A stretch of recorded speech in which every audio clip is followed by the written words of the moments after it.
Hoje nós vamos conversar sobre desânimo. Quem que está desanimado aí? Calma, não responda tão rapidamente. Deixa eu explicar de que desânimo nós vamos pensar hoje aqui. Eu não estou falando daquele desânimo que a gente acorda um dia e está meio murchinho, né? Hoje eu estou desanimado e logo depois de um bom banho já passa e aí já vem depois de tomar aquele café você já está animado de novo e vamos para a luta. Não, eu não estou falando desse desânimo. Eu estou falando de um desânimo intermitente. Eu estou falando de um desânimo que perdura, permanece dia após dia, né? Em especial nesse momento que a gente está vivendo, né? Um momento de pandemia. Né? Pesquisas têm mostrado que um dos sentimentos que mais estão acometendo as pessoas durante esse tempo, durante a pandemia, é, de fato, desânimo. E vários irmãos compartilhando, olha, pastor, eu não sinto vontade de cultuar de forma presencial, alguns compartilhando até mesmo de maneira sincera e totalmente transparente, dizendo que tem tido dificuldades até mesmo na sua devocional em casa, na sua devocional pessoal, né? Porque realmente as notícias, a situação, né, da qual nós estamos vivendo, que vem da pandemia, mas todos os desdobramentos que nós já falamos várias vezes aqui, já temos conversado bastante sobre isso, né? A questão do emprego, a questão financeira, às vezes até mesmo a questão relacional dentro de casa, entre marido e mulher, os pais e filhos, são pressões, são dificuldades, são situações que eventualmente podem nos levar a esmorecer, não é? A esmorecer o nosso ânimo, esmorecer até mesmo a fé, esmorecer aquela empolgação, né, de viver a vida cristã, né, cotidiana, do dia a dia. Né? E aí, diante disso, então, a gente se pergunta, como lidar com isso, então? Como lidar com esse sentimento? Talvez você que esteja nos acompanhando, você esteja desanimado. E se você está aqui acompanhando, isso já é um sinal ótimo, isso já é maravilhoso. Eu espero que você não desanime a ponto de desligar aí o seu aparelho. Ou talvez você esteja acompanhando alguém na sua família. Talvez você esteja acompanhando alguém, um parente próximo, ou alguém conhecido seu que está profundamente desanimado e tem compartilhado com você: olha, eu não sinto mais vontade de voltar a cultuar o Senhor de maneira presencial com os irmãos na igreja. Eu não sinto mais vontade de estar junto com outras pessoas. Estou realmente profundamente desanimado. Bem, eu tenho certeza que a palavra do Senhor vai nos ajudar nisso. Eu tenho certeza que a palavra do Senhor, ela tem muito a nos falar a respeito desse assunto, e é a partir da palavra do Senhor que nós vamos conversar nessa noite, ok? Então essa é a nossa proposta. Nós vamos abrir a nossa Bíblia em 2 Timóteo, capítulo 1, e nós vamos ver o que o apóstolo Paulo orientou o seu afilhado na fé, né, que estava desanimado, né, Timóteo. Timóteo, ele era um jovem pastor da igreja de Éfeso, e estava, quando Paulo, então, escreve a Timóteo, Timóteo estava realmente desencorajado, estava abatido, estava desanimado, né? pastor Marcelo está mencionando aqui, né, a maior prova de coragem é suportar as derrotas sem perder o ânimo. Ele está fazendo uma citação aqui. É isso aí, Marcelo. É isso aí. Muito bem. Então, Timóteo, ele era pastor da igreja de Éfeso. Éfeso ficava onde hoje é a Turquia, né? E é interessante notar o seguinte: havia, naquele momento, eles não estavam passando, a igreja não estava sofrendo a pandemia, mas eles estavam sofrendo muitas situações que não duraram um dia, um fim de semana, um mês, mas várias décadas, ok? Que foi a questão da perseguição, por um lado, né, a perseguição do Império Romano, que estava crescendo cada vez mais. Aliás, na segunda carta de Paulo a Timóteo, o próprio Paulo estava preso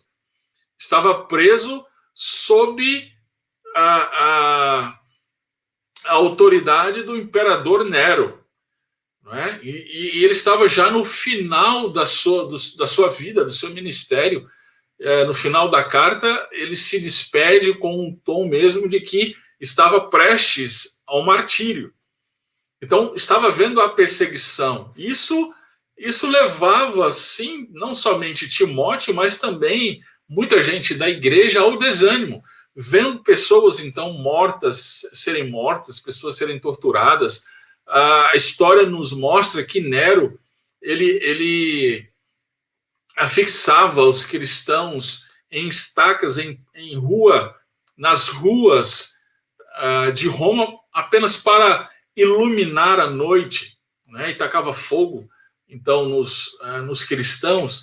Então, a igreja sofria profundamente por essa perseguição. Para se agravar ainda mais essa situação, haviam falsos crentes. Então, havia uma pressão interna, gente de dentro da igreja, não é, que eram os falsos mestres, ensinavam heterodoxia, ensinamentos não bíblicos, né? Pessoas que se diziam cristãs, mas ensinavam coisas que não eram a verdade das Escrituras, não era o Evangelho do Senhor Jesus Cristo. Então, isso sim trazia uma situação de muito desânimo para o pastor Timóteo. Eu não sei exatamente como você está me ouvindo agora. Talvez você mesmo esteja desanimado, vendo aí a situação, quem sabe, a situação das igrejas no país, quem sabe vendo várias coisas acontecendo no meio das igrejas. São falsos profetas, falsos mestres, pessoas falando tanta abobrinha em nome de Deus. E aí, gente, nós realmente ficamos desanimados. Sim, nós ficamos muito desanimados. Mas aí a gente precisa ouvir o que Paulo diz para Timóteo. E aí eu quero convidar você, então, a vir comigo e ver o que Paulo, então, orienta a Timóteo. Então, abra sua Bíblia, 2 Timóteo, capítulo 1, verso 3 ao verso 14. Nós vamos ler. Acompanhe comigo. Dou graças a Deus, a quem sirvo com consciência limpa, assim como serviram os meus antepassados, ao mencionar-te sempre em minhas súplicas noite e dia. Recordo-me das tuas lágrimas e desejo muito te ver para encher-me de alegria. Também recordo a fé sincera que há em ti, que primeiro habitou em tua avó Lóide e em tua mãe Eunice, e estou certo que também habita em ti. Por essa razão, lembro-te de que despertes o dom de Deus que há em ti mediante a imposição das minhas mãos. Porque Deus não nos deu espírito de covardia, mas de poder, de amor e de moderação. Portanto, não te envergonhes do testemunho de nosso Senhor, nem de mim, prisioneiro dele. Pelo contrário, participa comigo dos sofrimentos do Evangelho segundo o poder de Deus. Ele nos salvou e nos chamou com uma santa vocação, não por causa das nossas obras, mas devido ao seu propósito e à graça que nos foi concedida em Cristo Jesus antes dos tempos eternos. e que agora se manifestou pelo aparecimento de nosso Salvador, Cristo Jesus, que destruiu a morte e trouxe à luz a vida e a imortalidade pelo Evangelho, do qual fui constituído pregador, apóstolo e mestre. Por essa razão sofro também essas coisas, mas não me envergonho, porque eu sei em quem tenho crido, e estou certo de que Ele é poderoso para guardar o meu tesouro até aquele dia. Preserva o modelo das sãs palavras que de me ouviste na fé e no amor que estão em Cristo Jesus. Guarda o bom tesouro com o auxílio do Espírito Santo que habita em nós. Amém. Amém. Gente, essa mensagem do apóstolo Paulo para Timóteo é fantástica, é incrível. A gente precisa entender esta mensagem. Em poucas palavras, ele vai exortar Timóteo, ele vai orientar Timóteo a que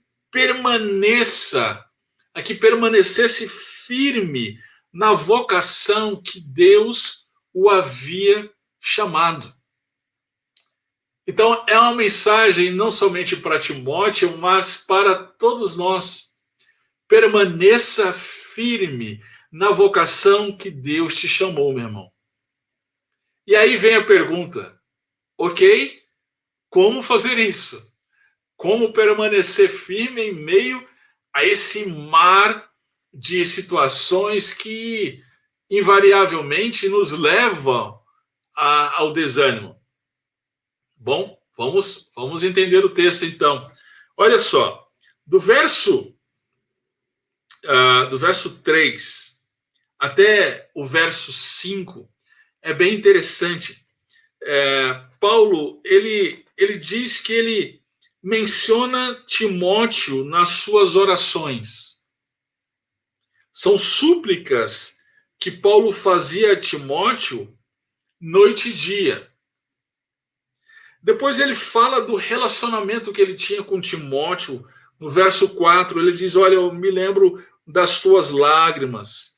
Então eu quero te ver, porque isso me traz alegria. Então Timóteo, ou melhor, Paulo, ele lembra Timóteo de um relacionamento realmente muito próximo que ele tinha com Timóteo. E no verso 2, ele, aliás, chama Timóteo de filho amado. Então, Paulo tratava Timóteo como seu próprio filho. Ele era filho na fé de Paulo.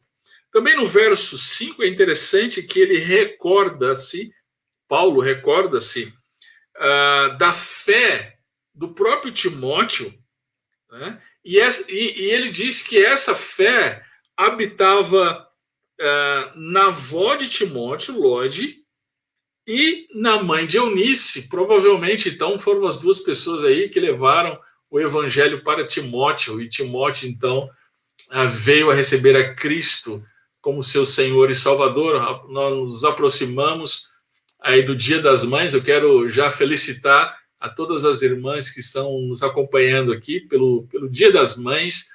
E aqui nós vemos o papel importante. Nós vemos aqui uma avó e uma mãe que, além de todo o seu papel materno, ela vai além e faz o que de fato é muito, muito, muito, muito mais importante do que qualquer coisa, que é levar o seu filho à fé no Senhor Jesus Cristo por meio da pregação da palavra. Então, Paulo, ele está recordando essas coisas. Por quê?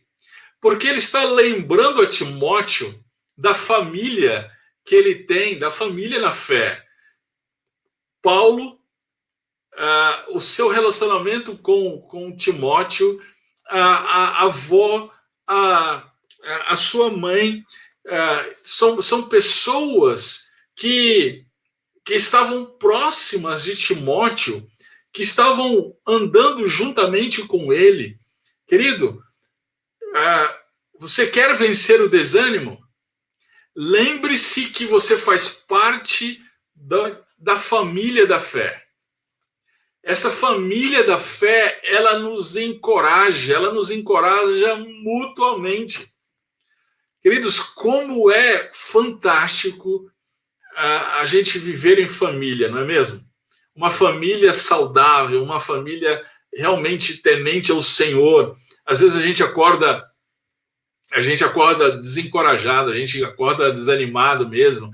E aí vem a minha esposa, vem meu filho, vamos lá, vamos lutar, vamos para a luta. E isso nos traz uma coragem, nos dá uma palavra de encorajamento. Querido, essa experiência em família nós temos em Cristo. A família da fé, a família que nós temos por causa de Jesus Cristo, ela nos traz encorajamento mútuo. Então, querido, não se isole. Não se isole. Busque conselho dos irmãos, de irmãos mais experientes. Busque fazer parte de grupos de oração, grupos de estudo bíblico. Vá atrás, não fique sozinho.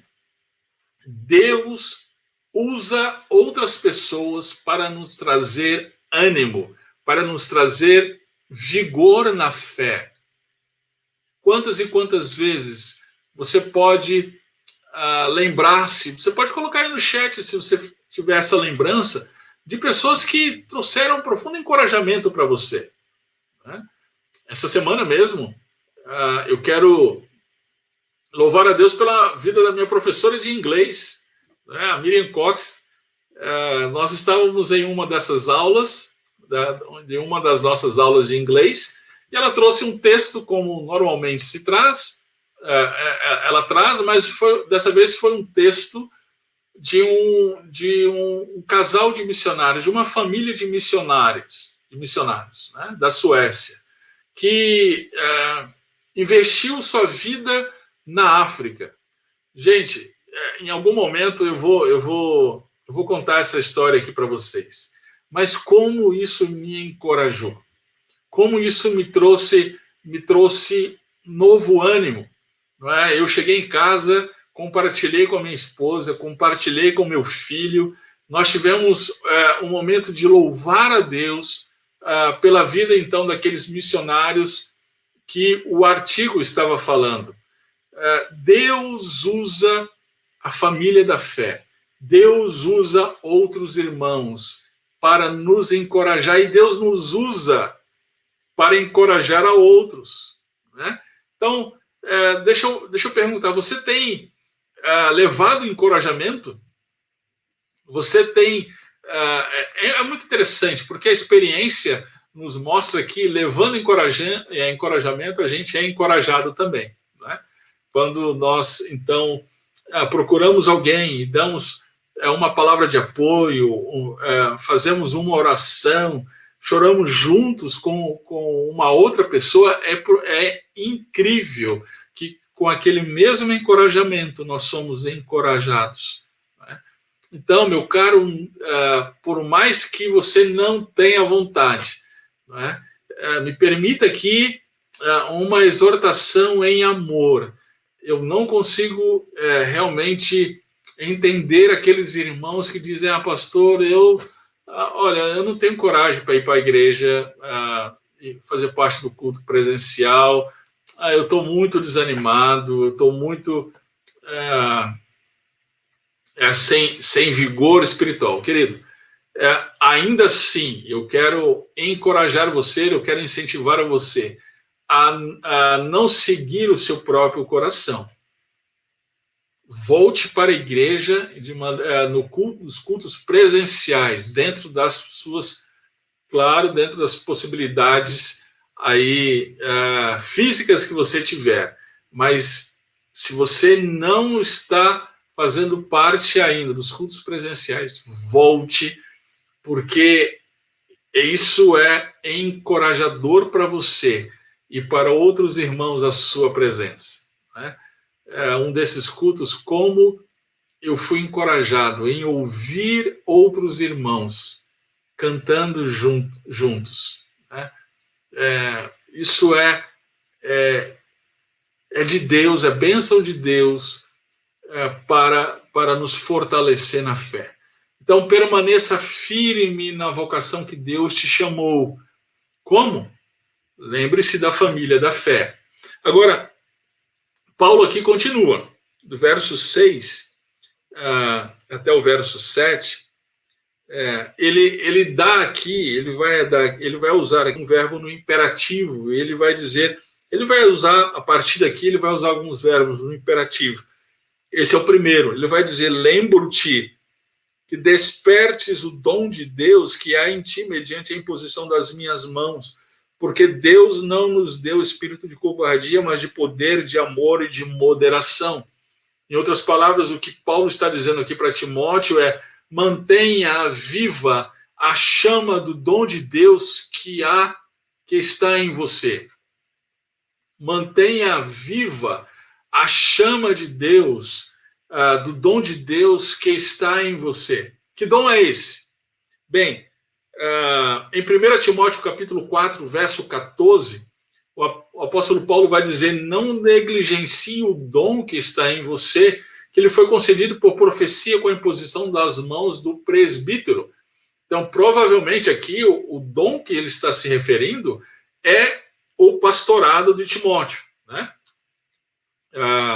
Então, de acordo com esse texto de 1 Timóteo, o apóstolo Paulo teria recebido o dom, né, do pastorado por meio da proclamação da palavra, ok? E aí, como manter o dom aceso? É interessante, porque Paulo diz: mantenha, né, ou desperte o dom de Deus que há em ti, né?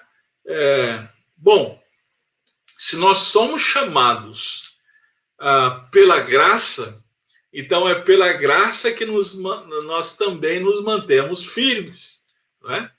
É exatamente isso que o apóstolo Paulo vai dizer, então, no verso 7, porque Deus não nos deu espírito de covardia, né? Esse espírito tem uma certa dificuldade aqui. O pessoal, então, se pergunta de que espírito é esse, né? O nosso espírito ou o Espírito Santo? Né? Inclusive, algumas traduções, talvez a sua, a minha está assim, traz o E do Espírito, o E minúsculo, ok? Mas no verso 14, mais lá na frente, ele vai falar no verso 14, para guardar o bom tesouro com auxílio do Espírito Santo, aqui com todas as letras, né? Então, eu acredito que esse Espírito, o verso 7, seja o Espírito Santo. Esse Espírito Santo não é o Espírito Santo que nos traz covardia, ao contrário, ele nos dá poder, ele nos dá amor, ele nos dá moderação. Eu lembro do livro de Atos, em que a palavra coragem aparece várias e várias vezes, e muitas dessas vezes que aparece a palavra coragem está relacionada diretamente com a atuação do Espírito Santo, não é? O Espírito Santo revestia os crentes da igreja primitiva de poder, e esses crentes não saíam rodopiando, falando em língua, tendo visão, tendo sonhos, fazendo coisas estranhas que muita gente hoje faz. Não. Eles, cheios do Espírito Santo, eles saíam para pregar o Evangelho, pregar a palavra, mesmo em meio às situações adversas, mesmo em meio às dificuldades, mesmo em meio ao perigo de ser morto. Isso é estar cheio do Espírito Santo. E aí a gente fica se perguntando, tá, mas isso aqui não é só para pastor? Versos 6 e 7? Não, queridos. Deus, ele, uma vez nos chamando para si, ele nos deu dons, ele nos deu talentos, cada um tem o seu, né? E são recursos, são ferramentas que temos para desenvolver aquilo que ele tem proposto para nós. A uns Deus chamou para discipular os pais que estão aqui. Deus chamou você para discipular os seus filhos. Você, mãe, nós vimos aqui Lloyd e Eunice, Deus chamou você para levar o evangelho para o seu filho. Você que é médico, você que é engenheiro, você que é marceneiro, você que é, não sei, seja lá qual for a atividade, Deus chamou você para anunciar o evangelho aonde você está exercendo a sua profissão. Então, reaviva o dom de Deus que ele deu para você, o chamado que ele te colocou.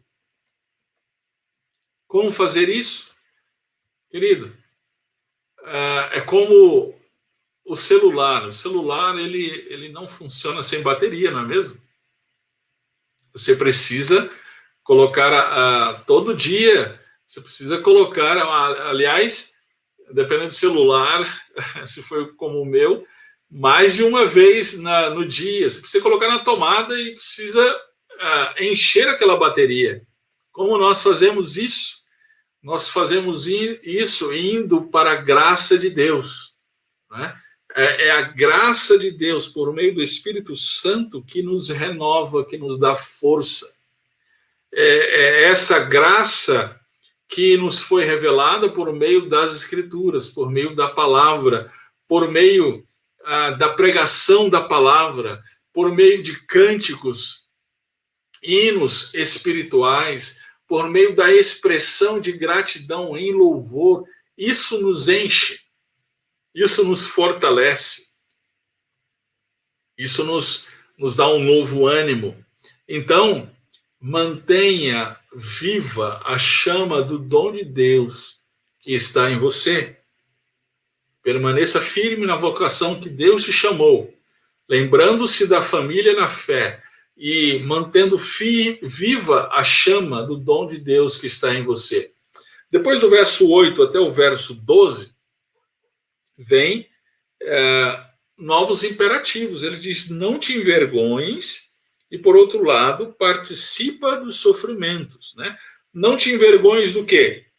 Do testemunho do nosso Senhor, nem de mim, que sou prisioneiro dele. Ao contrário, esteja disposto a participar do sofrimento do Evangelho segundo o poder de Deus. Então, o que Paulo está dizendo aqui é, esteja disposto a sofrer pelo Evangelho. Gente, muitas causas do desânimo que nós temos é por não entender que o Evangelho ele traz para nós situações de aflição, de sofrimento, de dificuldade. O apóstolo Paulo está dizendo aqui que ele está preso por causa do testemunho do Senhor. Ele não estaria nessa situação se não fosse por causa do Evangelho. Né? Hoje eu estou lutando contra a minha própria carne, tentando fazer caminhadas no final do dia. E hoje foi um desses dias. E depois da caminhada, você sabe, né, o corpo dói. Nós nos sentimos cansados, nós temos dores, e quanto mais a idade vai chegando, mais dores vão aparecendo. E isso faz parte da caminhada. Se você quer caminhar, você vai ter dor. Se você quer fazer Cooper, se você quer praticar qualquer esporte, pode ser muito bom, mas você vai ter dificuldades, você vai ter dores. Não é? O Evangelho traz dificuldades para a gente. Não é? Dificuldades entre amigos, entre parentes, entre familiares, dificuldades nas universidades. Tempos atrás eu estava conversando com um jovem que ele compartilhou que os amigos de universidade dele, quando descobriram que ele é crente no Senhor Jesus Cristo, essas pessoas elas chegavam a se levantar do banco quando ele se sentava na sua cadeira. Então, as pessoas sentadas ao redor se levantavam para se afastar dele. Então, sim, a fé no Senhor Jesus Cristo traz dificuldades para a gente, ok? Mas, olha o que Paulo vai dizer aqui. Olha o verso no final do verso 8, diz: participa comigo dos sofrimentos do Evangelho, segundo o poder de Deus. Verso 9, ele vai dizer: ele nos salvou, nos chamou com uma santa vocação. Não é? Quem? Deus. Não por causa das nossas obras, mas devido ao seu propósito e à graça que nos foi concedida em Cristo Jesus antes dos tempos eternos. O que ele está nos levando a perceber é que, gente, vale a pena as aflições, vale a pena os sofrimentos por conta do Evangelho. E ele nos leva a ver, a enxergar que Deus, ele nos chamou antes mesmo dos tempos eternos por meio de Jesus Cristo e não por causa dos nossos méritos, mas por conta dos méritos de Cristo. E que naquele momento, havia se manifestado, não é? O Senhor Jesus havia se manifestado e destruiu a morte, trouxe à luz a vida e a imortalidade pelo Evangelho. Querido, vale a pena. O nosso Senhor Jesus Cristo venceu a morte. O nosso Senhor Jesus Cristo, ele trouxe luz, ele trouxe vida para nós, ele nos trouxe a imortalidade por meio do Evangelho. Então, esteja disposto a sofrer pelo Evangelho, porque vale a pena. Vale a pena.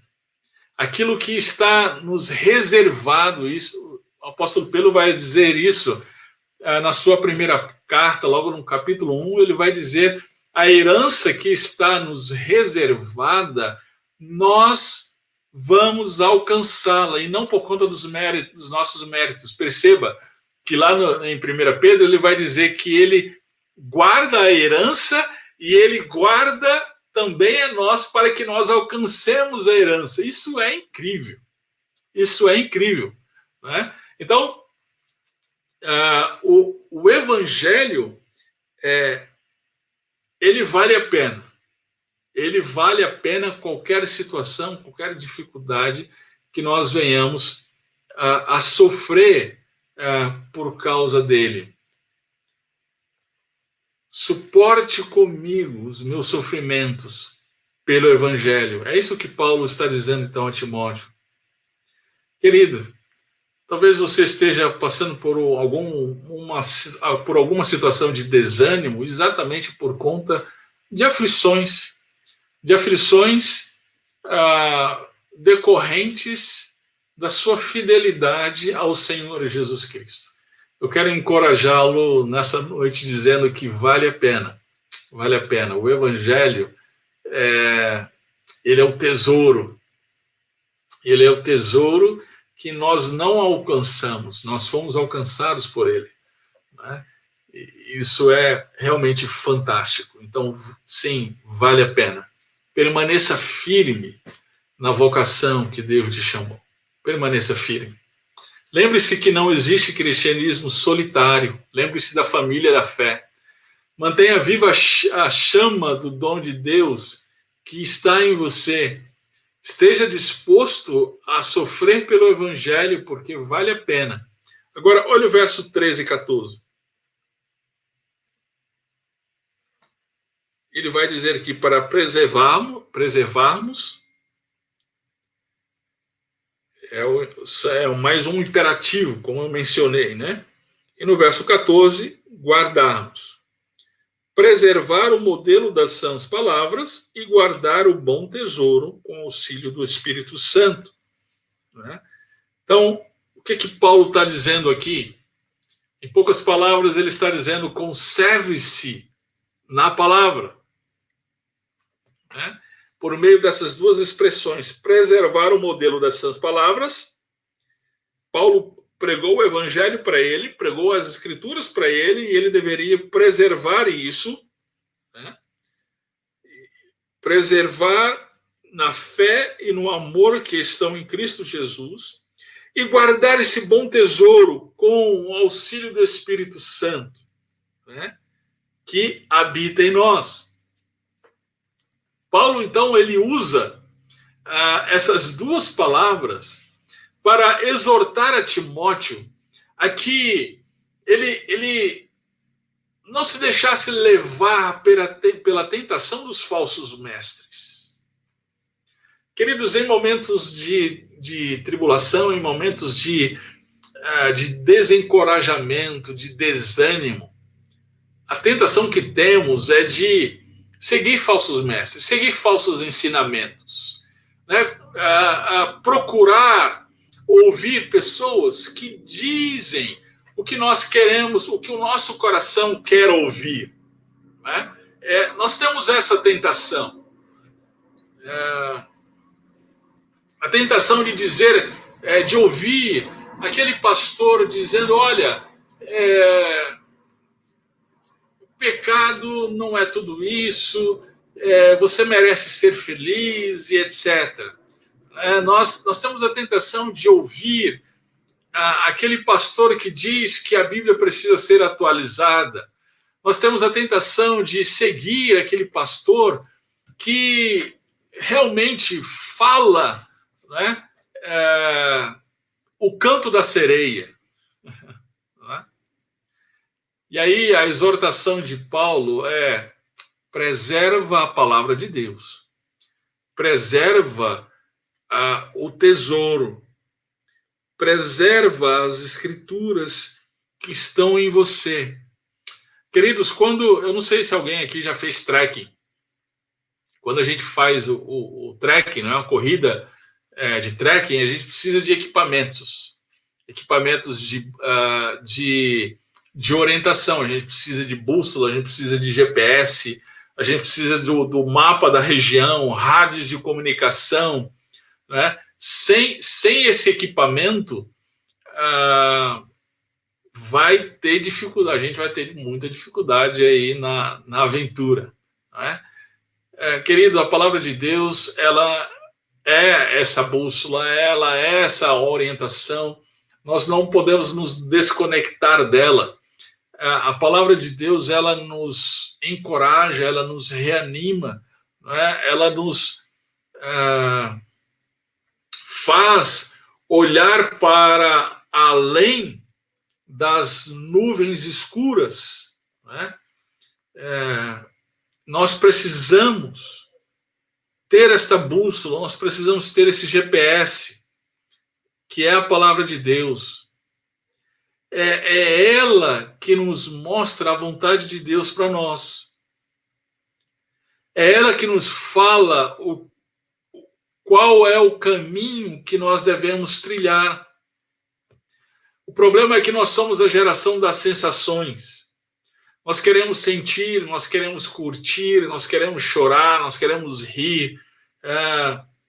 E aí nós não paramos para estudar, nós não paramos para refletir, nós não paramos para analisar.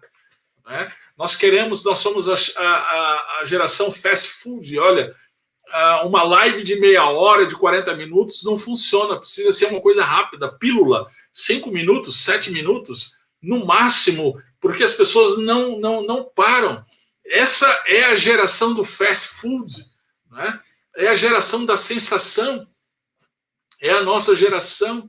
Acontece que isso não é uma opção para nós, crentes no Senhor Jesus Cristo. Nós vemos o discurso de muita gente hoje, de muitos irmãos, inclusive na fé, dizendo: não, eu não quero saber desse negócio de aula, de exposição, de pregação expositiva. Eu quero uma coisa que me coloque para cima, que me dê ânimo. Em outras palavras, essas pessoas estão dizendo: olha, eu quero autoajuda. Querido, cuidado. A palavra de Deus, ela nos chama a investir tempo estudando a palavra do Senhor, porque ela não dá o seu tesouro para preguiçosos. Nós precisamos prescrutar a palavra de Deus, ela é um tesouro para nós, e uma vez fazendo isso, gastando tempo semanal, diário, sozinhos ou com outros irmãos, nós somos transformados à imagem de Cristo Jesus. Velhos hábitos, velhos pensamentos, eles são modificados de acordo com a palavra de Deus. Aquilo que a gente pensava que Deus era, deixa de ser porque é corrigido pela palavra de Deus. Essa semana no meu canal, no De Frente com Texto, nós estamos expondo o Evangelho de Marcos. E essa semana eu estava estudando o texto do capítulo 12 do Evangelho, em que ele culmina com a ilustração da viúva pobre. E eu sempre li esse texto sem estudá-lo profundamente. Eu sempre pensei, como muita gente acha, que esse texto ele se refere à generosidade cristã, e muitas vezes, em muitas ocasiões, até vários pastores usam esse texto na hora do ofertório na igreja, né? Olha, assim como aquela viúva pobre, você deve ofertar com alegria, você deve ofertar com generosidade. Você já deve ter ouvido isso. Mas se você estudar o texto como deve ser estudado, você vai perceber que o texto não trata de generosidade. A intenção de Marcos não era ensinar sobre generosidade. A intenção de Marcos era contrapor a hipocrisia religiosa dos líderes religiosos à verdadeira religião que só se dá por meio da fé em Jesus Cristo. A gente vê nas narrativas imediatamente anteriores a essa da viúva pobre. Então, a gente só consegue esse entendimento se a gente investir tempo estudando as Escrituras. Então, eu quero celebrar junto com os irmãos aqueles que têm acompanhado fielmente aqui as lives, que têm estudado as Escrituras conosco, mesmo algumas devocionais que duram um pouco mais de tempo. Queridos, a palavra de Deus demanda tempo para crescermos no estudo dela. Não é fast food, não é assim da noite para o dia, não é 5 minutos, 10 minutos que vão nos fazer a mergulhar na profundidade das Escrituras.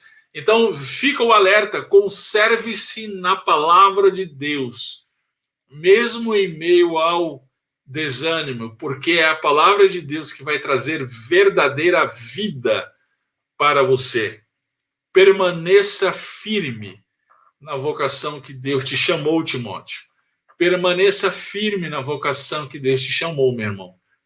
Lembrando-se que nós temos outros irmãos ao nosso redor. Lembrando-se da família da fé. Mantendo viva a chama do dom de Deus que está em nós. Como?